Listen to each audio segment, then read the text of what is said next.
प्रिय विद्यार्थियों, यह मेरा 15 नंबर वीडियो है और इस वीडियो में हम गुणनखंड अर्थात फैक्टर के बारे में बताने जा रहे हैं। फैक्टर सीखने के पहले, गुणनखंड सीखने के पहले हम ये जान लें कि गुणनखंड होता क्या चीज है। जब हम दो या दो से अधिक व्यंजकों को गुणा करते हैं तो वह मेरा गुणनफल कहलाता है और उसी गुणनफल को जब दो या दो से अधिक टुकड़ों में तोड़ देते हैं तो उसी का टूटा हुआ रूप गुणनखंड अर्थात फैक्टर कहलाता है। कहने का मतलब ये है कि फैक्टर अर्थात गुणनखंड यह गुणनफल का ठीक उल्टा चीज है। अब हम देखें हमको कितने प्रकार का गुणनखंड सीखना चाहिए।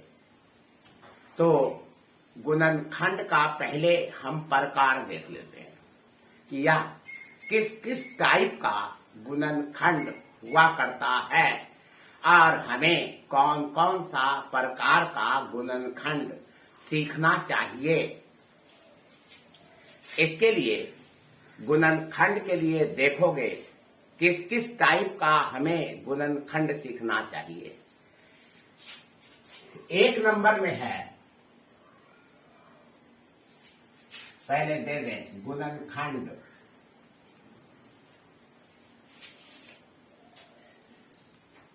गुणनखंड अंग्रेजी में इसको कहा जाता है फैक्टर।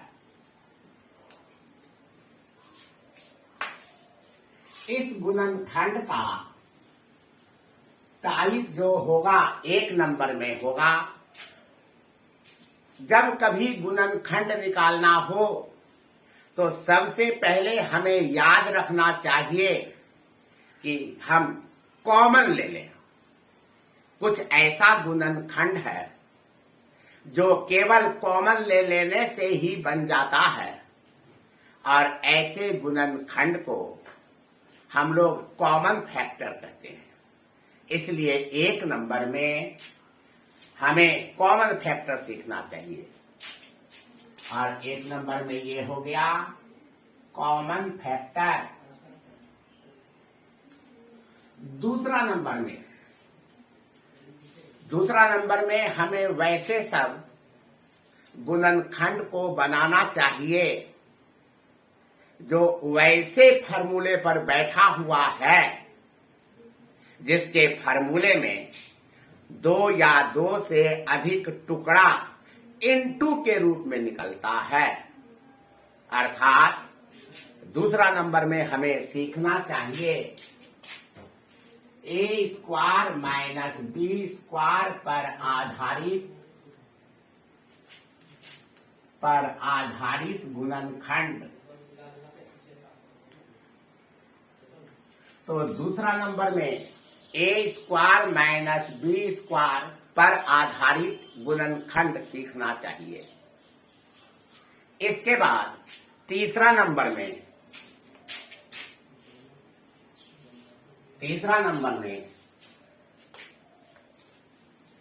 इस प्रकार का गुणनखंड होगा। उसमें दो या दो से अधिक पद रहेगा जिसमें दोनों पद पर power whole to the power 4 हुआ करेगा या दो से अधिक पद होगा तो पहला और लास्ट वाला पद पर पावर 4 होगा और बीच वाले पद पर स्क्वायर होगा। ऐसे गुणनखंड को हम लोग ए स्क्वायर माइनस बी स्क्वायर के रूप में पहले बदल दिया करते हैं। ऐसे गुणनखंड को ए स्क्वायर माइनस बी स्क्वायर में बदल देने के बाद उसको ए प्लस बी इंटू ए माइनस बी पर बैठा करके गुणनखंड निकाल लिया जाता है। अर्थात तीसरा टाइप का जो गुणनखंड होगा उसको ए स्क्वायर माइनस बी स्क्वायर में बदलकर ए स्क्वायर माइनस बी स्क्वायर में बदलकर गुणनखंड निकालना होगा। ए स्क्वायर माइनस बी स्क्वायर में बदलकर गुणनखंड निकालना। चौथा नंबर में होगा A cube plus B cube पर आधारित गुणनखंड। ए क्यूब प्लस बी क्यूब पर आधारित गुणनखंड। इसके बाद होगा 5वां नंबर में ए क्यूब माइनस बी क्यूब पर आधारित गुणनखंड। ए क्यूब माइनस बी क्यूब पर आधारित गुणनखंड।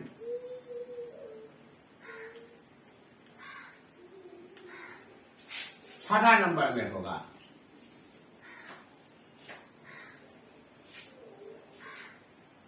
ये छठा नंबर में द्विघात बहुपद के रूप का गुणनखंड।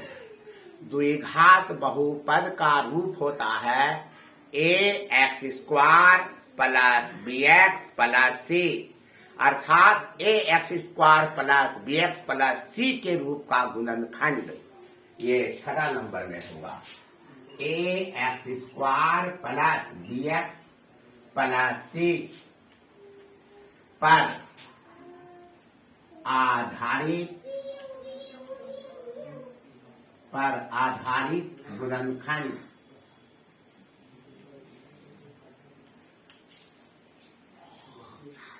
तो आम तौर पर एक सामान्य विद्यार्थियों को कम से कम इतने प्रकार का गुणनखंड जरूर सीखना चाहिए। और अगर हम इतने प्रकार का गुणनखंड सीख जाते हैं तो लगभग हमारा गुणनखंड जनरल मैथ के लिए समाप्त हो जाता है। और अब इसके आगे अगर बढ़ेंगे तो वह जो गुणनखंड होगा वह कठिन गुणनखंड होगा, हार्डर फैक्टर।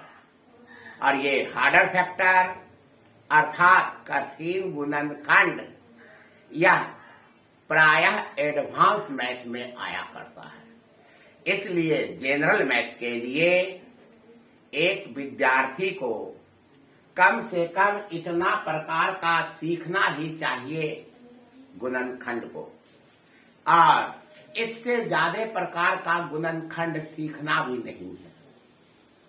इतना सारा गुणनखंड अगर हम बना लिया तो हमारा समीकरण अर्थात इक्वेशन बहुत आसान हो जाएगा। इसलिए हम समीकरणों को अच्छी तरह बना सकें उसके लिए हमको गुणनखंड सीखना बहुत जरूरी है। और इसीलिए हम गुणनखंड के प्रकार को तुम लोगों के सामने रख रहे हैं। यदि हम इतने प्रकार का गुणनखंड सीख जाएं तो लगभग और आगे प्रकार के गुणनखंड सीखने की आवश्यकता नहीं पड़ेगी। इसलिए हम इस 6 प्रकार के गुणनखंड को तुम लोगों को बता देना चाहते हैं। और इसमें 1 नंबर गुणनखंड में जो कॉमन फैक्टर है, इसमें केवल कॉमन ले लेने से ही मेरा गुणनखंड निकल जाता है। और शेष गुणनखंड को बनाने के लिए सबसे पहले कॉमन पर ध्यान रखना पड़ता है। अगर कॉमन निकल रहा हो तो कॉमन जरूर निकाल लें, और कॉमन निकलने के बाद ही हम उस सवाल को देखेंगे कि वह 2 नंबर, 3 नंबर, 4 नंबर, 5 नंबर या 6 नंबर पर बैठता है कि नहीं है। इसलिए जब कभी गुणनखंड हम निकालना चाहें तो हमें सबसे पहले इस बात पर ध्यान देना चाहिए कि क्या कहीं कॉमन तो नहीं आ रहा है।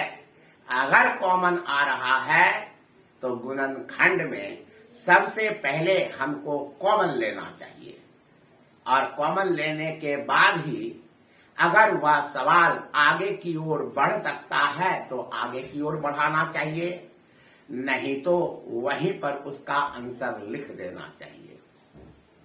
अब हम यहां पर देखेंगे, जब a square minus b square a cube plus B cube a cube minus B cube पर आधारित गुणनखंड होगा तो इन सभी इस तीनों प्रकार के या चारों प्रकार के गुणनखंड को हमको इन सूत्रों पर बैठाना होगा, और उन सूत्रों को हम पहले वीडियो नंबर 1 और वीडियो नंबर 2 में भी दे चुके हैं।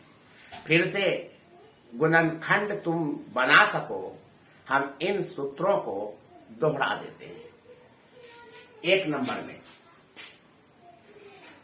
ए स्क्वायर माइनस बी स्क्वायर, इसका फॉर्मूला होता है ए प्लस बी इंटू ए माइनस बी, अर्थात ए स्क्वायर माइनस बी स्क्वायर पर आधारित जितना गुणनखंड होगा उन सभी गुणनखंडों को इसी ए स्क्वायर माइनस बी स्क्वायर बराबर A plus B into A minus B पर बैठा देना होगा।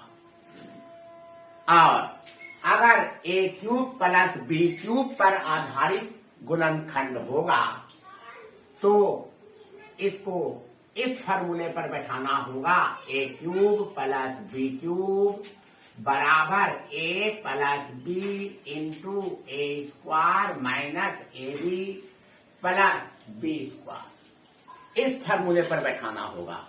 जब जब A cube plus B cube के रूप का गुणनखंड होगा और जब A cube minus B cube के रूप का होगा तब उसको इस फार्मूले पर बैठाना होगा, A cube minus B cube बराबर A minus B into A square plus A B plus B square.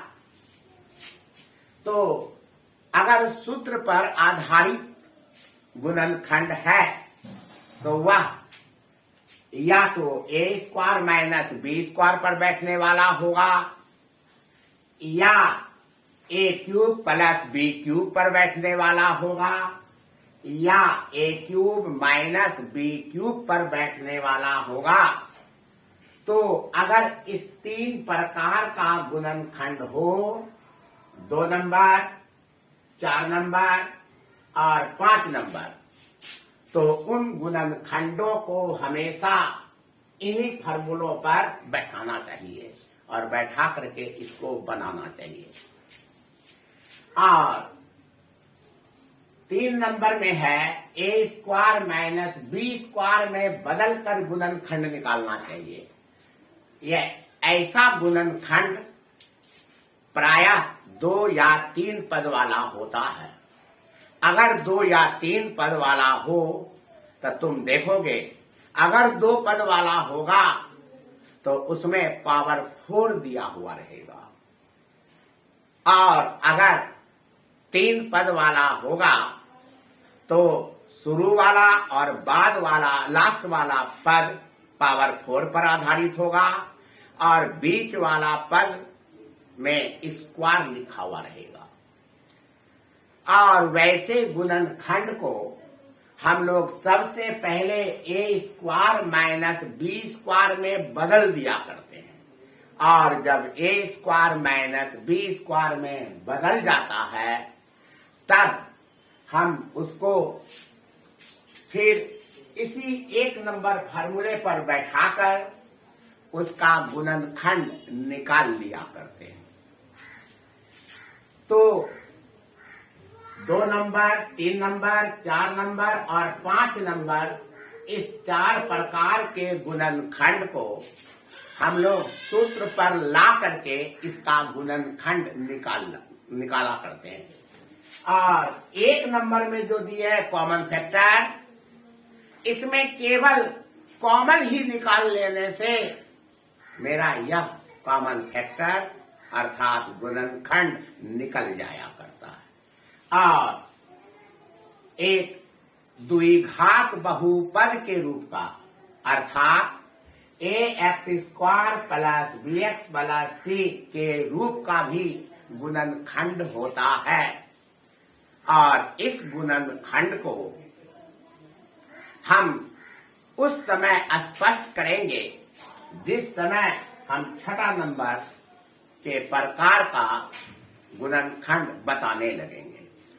अभी हम इस वीडियो में 1 नंबर में जो है कॉमन फैक्टर, इसी कॉमन फैक्टर को बताने जा रहे हैं। और अब तुम देखो 1 नंबर में कॉमन फैक्टर है, और कॉमन फैक्टर में केवल कॉमन ही लेकर के हम इसका गुणनखंड निकाल सकते हैं। तो चलो 1 नंबर में लेते हैं कॉमन फैक्टर।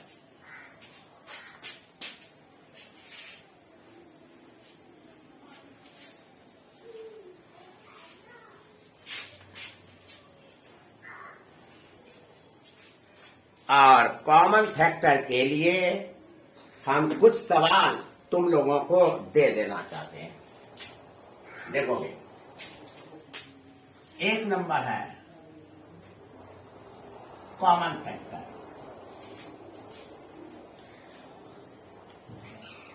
ऐसा फैक्टर जिसका केवल कॉमन ले लेने से ही गुणनखंड निकल जाया करता है। तो देखोगे तो 1 नंबर हटा दो, केवल कॉमन फैक्टर रखो। 1 नंबर सवाल है, गुणनखंड निकालें। चलो लिखोगे गुणनखंड निकालें, यही क्वेश्चन होगा। इसमें हम 1 नंबर में देखो, 1 नंबर में है AB प्लस AC, इसी AB प्लस AC का हम गुणनखंड निकालना चाहते हैं। हम इसमें देखें कि क्या कोई चीज है दोनों ओर जो कॉमन में आना चाहता है। जो कॉमन निकलना चाहता है उसका हम कॉमन निकाल दें और मेरा गुणनखंड निकल जाएगा। हम इस दोनों में देखते हैं A और A दोनों में है, इसलिए A को कॉमन ले लो तो इसमें बचेगा B प्लस इसमें बचेगा C, और यही A into B plus C, यही इसका आंसर हो गया। कॉमन ले लिया, इतना इंटू इतना के रूप में जो प्राप्त हुआ वही मेरा गुणनखंड निकल गया। अब दूसरा नंबर देखें। दूसरा नंबर में है A square B cube, A square B cube plus A cube B square.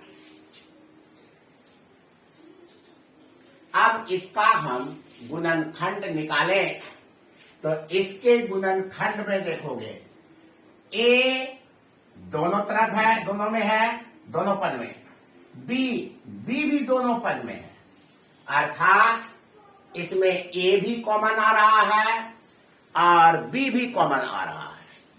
तो अब हम देखें कि इसमें कॉमन में क्या क्या निकाला जा सकता है। तो जिस पर पावर कम हुआ करता है उसी को कॉमन निकाला जाता है। तो यहां पर ए पर स्क्वायर पावर है और यहां ए पर क्यूब पावर है। तो ए का कम से कम पावर 2 है, इसीलिए ए स्क्वायर को कॉमन निकालना होगा।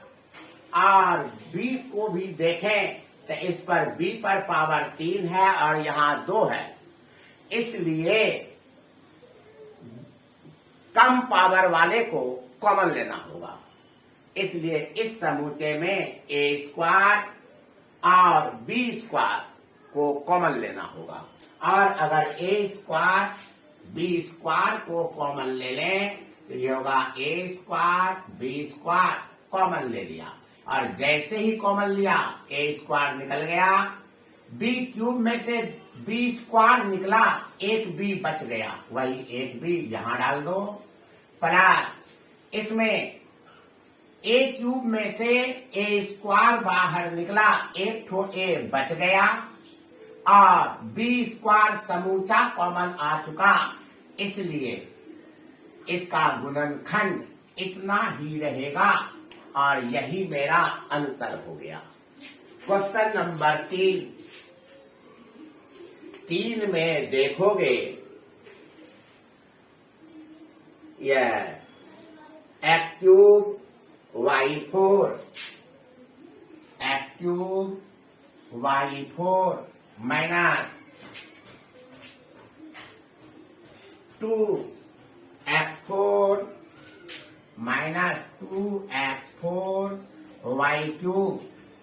अब तुम इसमें कॉमन देखो क्या चीज आएगा। यहाँ एक्स क्यूब है, यहाँ x4 है, इसलिए एक्स क्यूब कॉमन लेंगे। फिर यहाँ y4 है, यहाँ y क्यूब है, y क्यूब कॉमन लेंगे। और आगे गुणांक को देखोगे, यहाँ 2 लगा हुआ है और यहाँ 1 लगा हुआ है।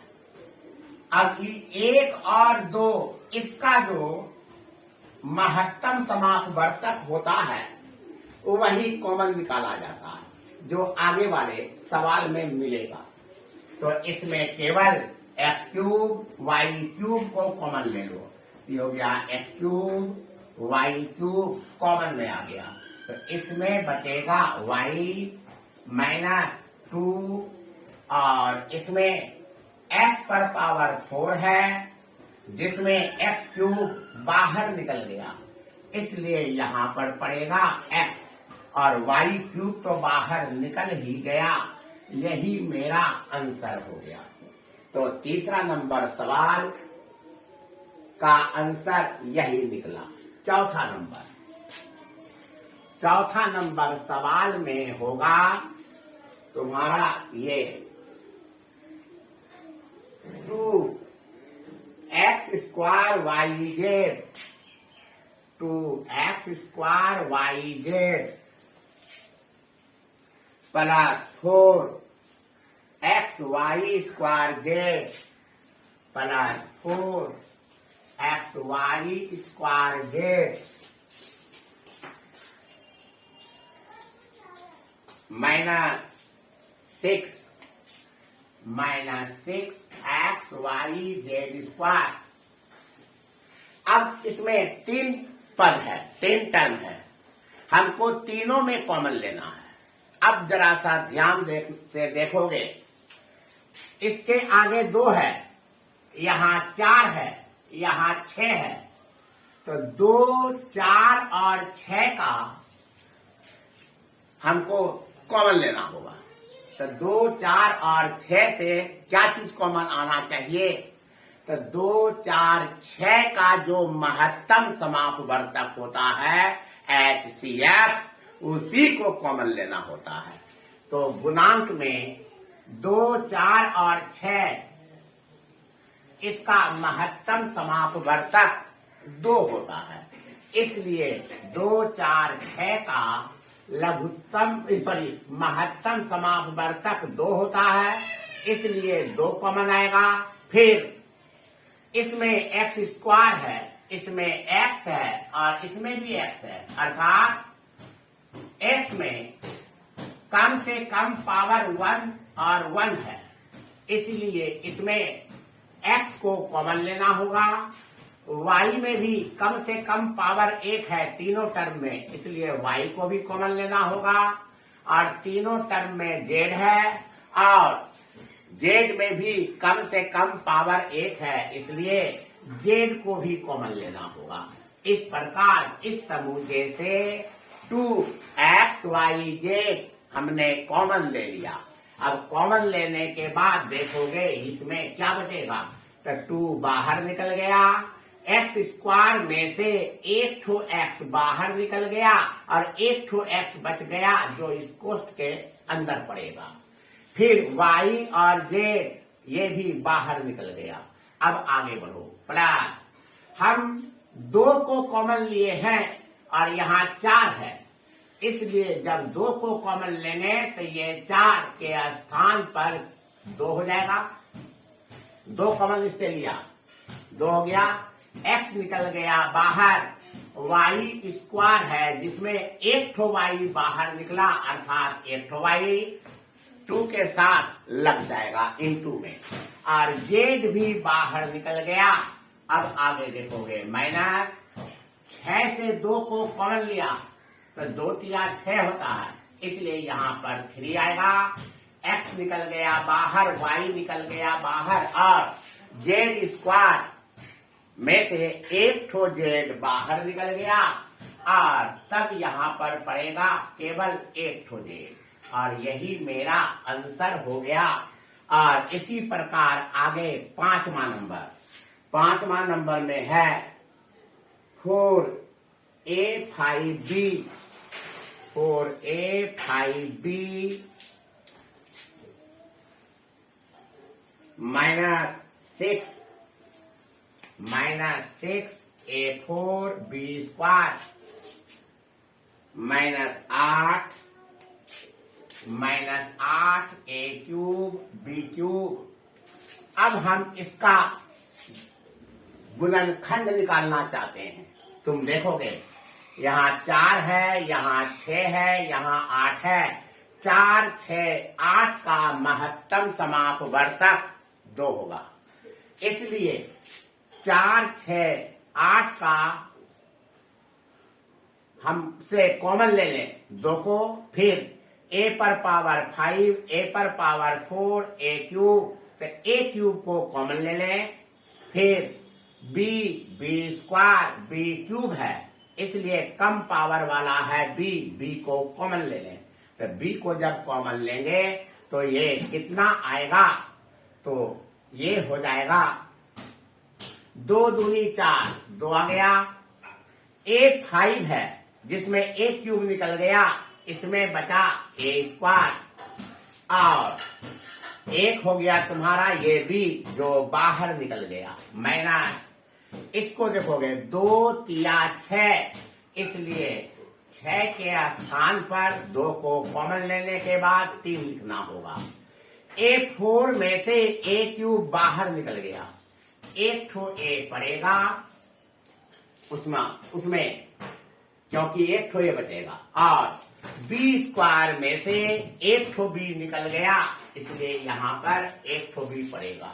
फिर 2 चौके 8 माइनस ये होगा 4 और ये हो गया कितना, a क्यूब निकल गया बाहर और b क्यूब में से एक ठो b बाहर निकल गया, अर्थात यहाँ b स्क्वायर बच जाएगा।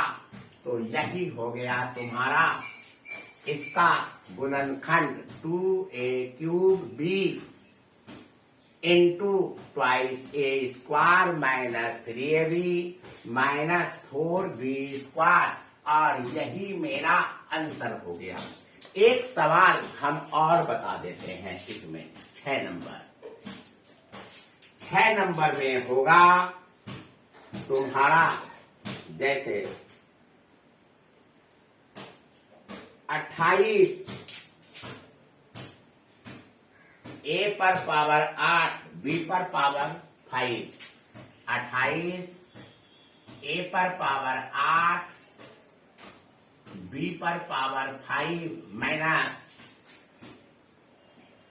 42 माइनस 42, ए पर पावर 5, बी पर पावर 8, इसी का गुणनखंड हमको निकालना है। तो इसमें हम देखें 28 और 42 का महत्तम समापवर्तक अर्थात HCF 14 आता है। इसलिए 28 और 42 में से 14 को कॉमन लेना होगा। फिर यहाँ पर a पर पावर 8 है और यहाँ a पर पावर 5 है, तो a पर पावर 5 को कॉमन निकाल लेंगे। फिर यहाँ b पर पावर 5 और यहाँ b पर पावर 8 है, तो b पर पावर 5 को भी कॉमन निकाल देंगे। तो इसका गुणनखंड इतना होगा। 28 और 42 का कॉमन लेंगे तो ये कॉमन आ गया 14। a पर पावर 8 a5 है, तो a5 को कॉमन लो और इसी तरीके से यहाँ पर b पर पावर 5 को कॉमन ले लेना। जब हम इतना कॉमन ले लें तो देखोगे 14 दूनी 28, यहाँ पर लिखा जाएगा 2। a पर पावर 8 है, जिसमें से a पर पावर 5 को कॉमन निकाल लिया, इसलिए इसमें बचेगा a³ माइनस फिर 14 तिया 42, यहाँ होगा 3। a पर पावर 5 कॉमन निकल गया और b पर पावर 8 में से b पर पावर 5 कॉमन निकल गया, और जब कॉमन निकला तो यहाँ होगा b³ और इसका गुणनखंड यही निकल गया और यही मेरा आंसर हो गया। तो इस प्रकार हम देखते हैं कि जब कभी हम गुणनखंड निकालना चाहें तो सबसे पहले हमें इस बात पर ध्यान देना चाहिए कि कहीं कॉमन तो नहीं आ रहा है। अगर कॉमन आ रहा है तो हम सबसे पहले कॉमन निकाल दें, और कॉमन निकालने के बाद अगर ये कोष्ठ के अंदर वाले चीज को देखेंगे कि अगर यह बाहर आगे की ओर नहीं बढ़ पा रहा है तो इसको हम यहीं पर छोड़ देंगे और यही मेरा आंसर हो जाएगा। और कॉमन निकलने के बाद अगर इस कोष्ठ के अंदर फार्मूले पर आधारित कोई टर्म हो जाए तब उसी फार्मूले पर बैठा करके हम उसको आगे बढ़ा देंगे। नहीं तो अगर यह आगे बढ़ने वाला नहीं है तो हम इसको यहीं पर रोक देंगे और यहीं पर मेरा आंसर हो जाएगा। तो इस वीडियो में अर्थात अपने 15 नंबर वीडियो में हम कॉमन फैक्टर के बारे में तुम लोगों को समझा दिया, और 1 नंबर में जो कहा था कि कॉमन फैक्टर होता है कैसे निकलता है, तुम लोगों ने ये कॉमन फैक्टर देख लिया। और हम अपने इस 15 नंबर वीडियो को, जिसमें केवल कॉमन ले लेने से ही गुणनखंड बन जाता है, हम वैसा सवाल इस वीडियो में डाल दिया। और तुम लोग, हमको विश्वास है कि कॉमन फैक्टर पर आधारित जितना फैक्टर होगा अर्थात गुणनखंड होगा, तुम लोग भी कॉमन लेके गुणनखंड बना लोगे। बस कॉमन फैक्टर के बारे में इस वीडियो में हम इतना ही कहना चाहेंगे। और अब हम अगला वीडियो में a² माइनस b² पर आधारित गुणनखंड को दे देंगे। बस इस वीडियो में तुम लोग यहीं तक देखो, और अब हम इस वीडियो में यहीं पर समाप्त करते हैं। धन्यवाद।